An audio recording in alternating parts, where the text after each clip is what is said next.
Hello, my friends. Whether it's the Forest Monk program where people would come out and live in the woods, or it's something like this where we get away from all the things that we humans have created, we suddenly are remembering what is real.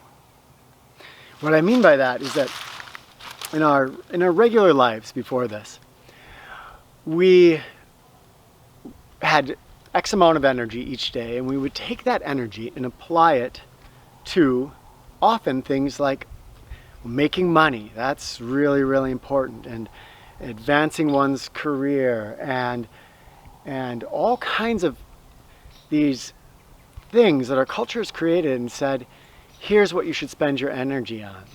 Entertained. We spend a lot of our energy being entertained, sitting alone with the screen and watching a movie. Here, probably in some of our minds, is the thought that, wow, I mean, if things got really bad, the electricity could go off or the internet could go down. And what are we left with then? What are we left with if all this human stuff shuts down?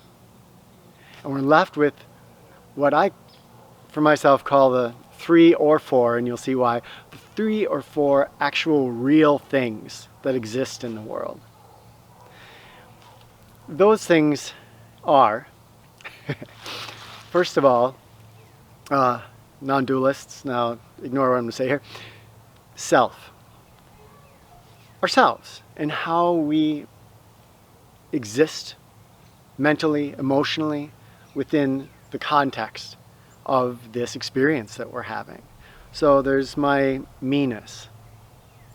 Then there is the land, nature, the environment that we're in. For some of us, we're in a city and the environment is more urban, but the environment, the landscape, it's a real thing. It's there even if all the electricity goes off. The sun still rises and sets, the rain falls, nature keeps doing her thing.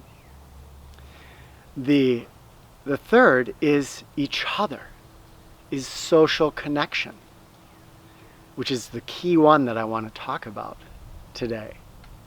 And the fourth, for those of you who are devotionally oriented, those of us that are devotionally oriented, is God in some form, or however we see the divine. And that is a reality for us that we connect with, that still is there when the lights go off. These are the 3 or 4 real things in life.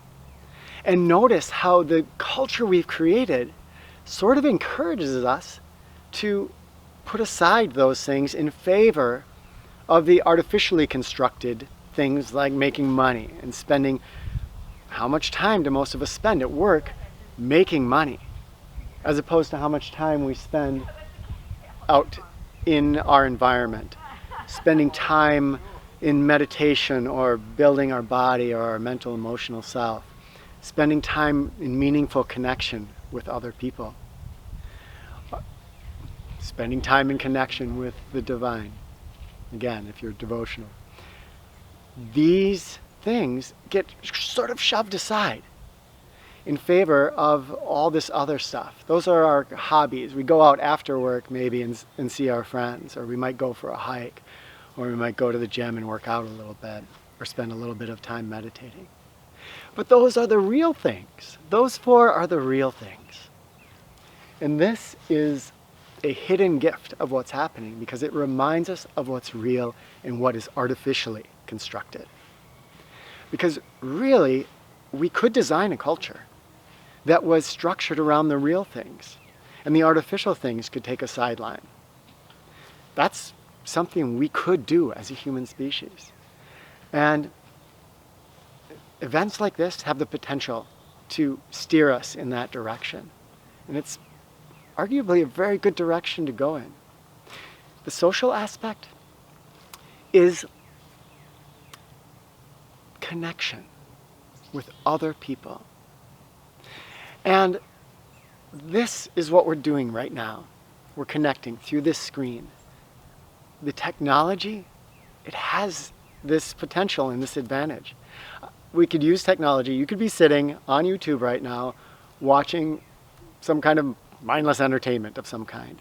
Or we could be connecting right here. And then down in the comments, we're going to connect more. We're going to talk back and forth. Maybe some of us will write emails back and forth and connect more deeply. And maybe we'll even meet in person someday. So it's a forging of connection. And right now, especially with this kind of a disaster, a pandemic, we are urged to step away from each other, to not gather together. But we have our technology, which can connect us.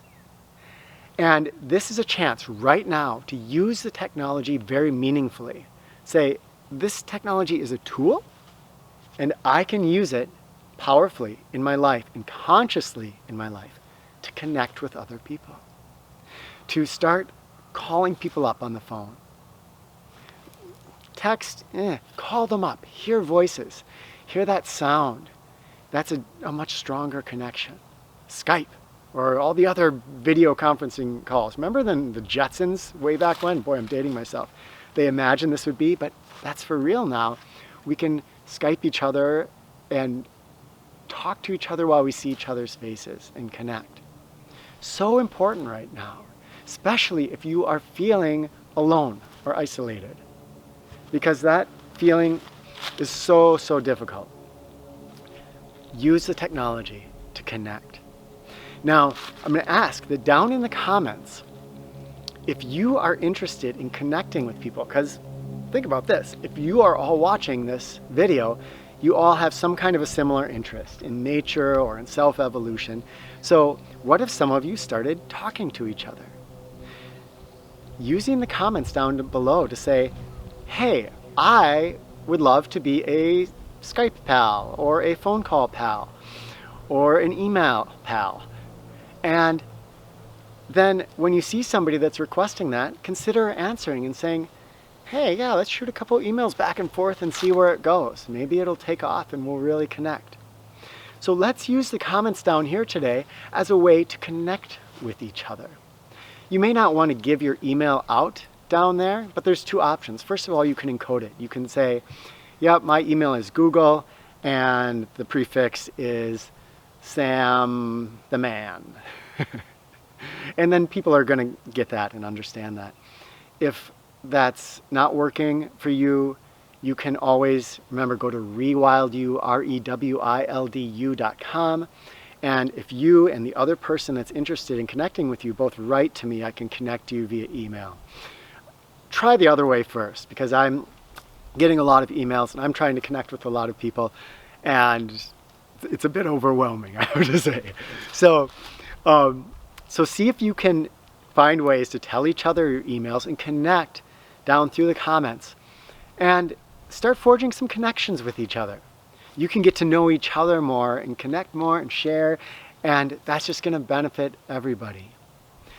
This is a time when we can come together as human beings, when we can look at what's really vital and important to us.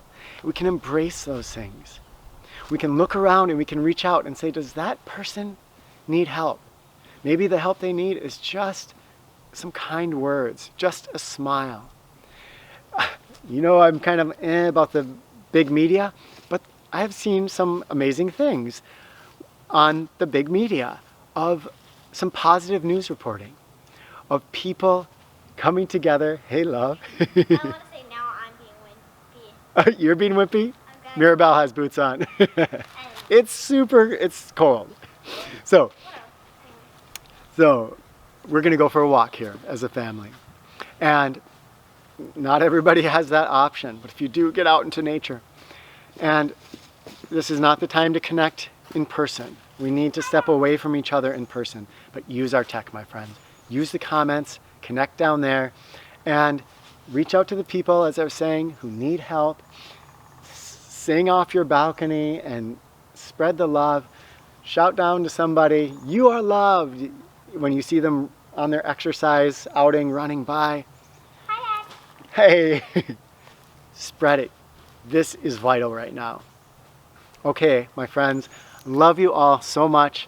Thank you for the support so many of you have given, and thank you so much for this continued connection. And I'll be back with you tomorrow. All right, see you then.